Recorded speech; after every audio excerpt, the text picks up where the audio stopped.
नमस्कार दर्शक बंधु जो बिछण आम शोचती ता तले भूल रे तीनोटी जिनिस रखतु नहीं नचे धीरे धीरे हुई थाए सर्वनाश। वास्तुशास्त्र गोटे एपरी विषय जहां आमे घरे सकारात्मक ऊर्जार मात्रा वृद्धि करिथाए एवं नकारात्मक ऊर्जा करने साहाय्य करथाए। गृहर सुख शांति एवं धन समृद्धि बजाय रखिबा पाई गोटे सकारात्मक परिवेश नित्यांत आवश्यक।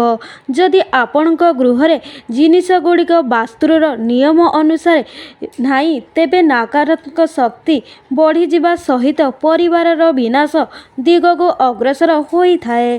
तेबे आजिर एही वीडियो माध्यम रे आज आमे आपण मानकु खट बा बिछना सहित जड़ित वास्तुशास्त्र विषय कहवाकू जाउछि। तेणु आपण जेउठारे शोउचंती ता तले किछि विशेष जिनिस रखिबा उचित हुई न थाए।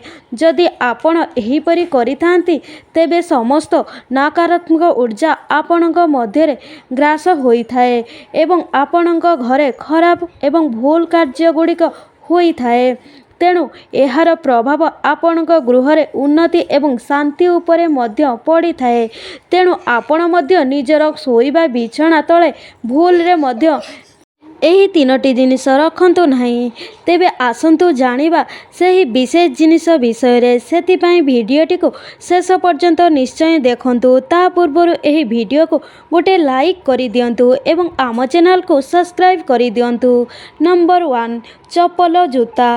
पलंक तले भूल रे मध्य चप्पल बा जूता को रखंतु नहीं। किछि लोक स्थानर अभाव जोगुरु निजर अवहेला कारणरू एहाकु खट तले रखी देई थांती।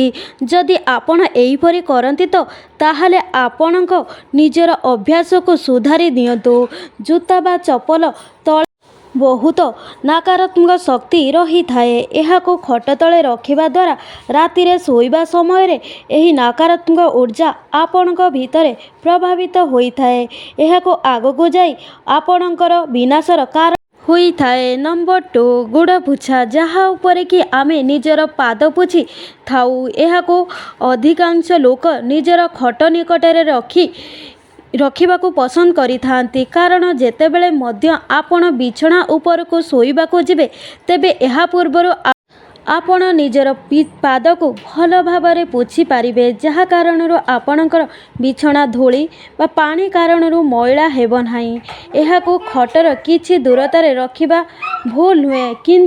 किंतु एही कथारे ध्यान रखंतु जे एहा पलंक बा खट तलकू जेपरी चाली न जाए। एथिरे पादर मैला पुछा जाई थाए। एही कारणरू एहा बहुत नकारात्मक शक्ति उत्पन्न करि थाए। तेणु शोइबा समय रे आपण को एथिरे दूरेई रखिबा उचित। तेणु आपण एहाकू खट तलकू जीवाकू दियंतु नाही। नंबर 3 फाट। आपण जेउठारे शोउछंती तार तले फाट नथिबा दरकार। जो पलंकर आपण शोउछंती ताहा भांगी नथिबा दरकार। एहा सहित जो भूमि उपरे आपण शोउछंती ताहा भूमि रु मध्य फाट होई नथिबा दरकार। वास्तुशास्त्र अनुसार एहीपरि स्थान रे शोइबा द्वारा गृह को दरिद्रता आसी थाए।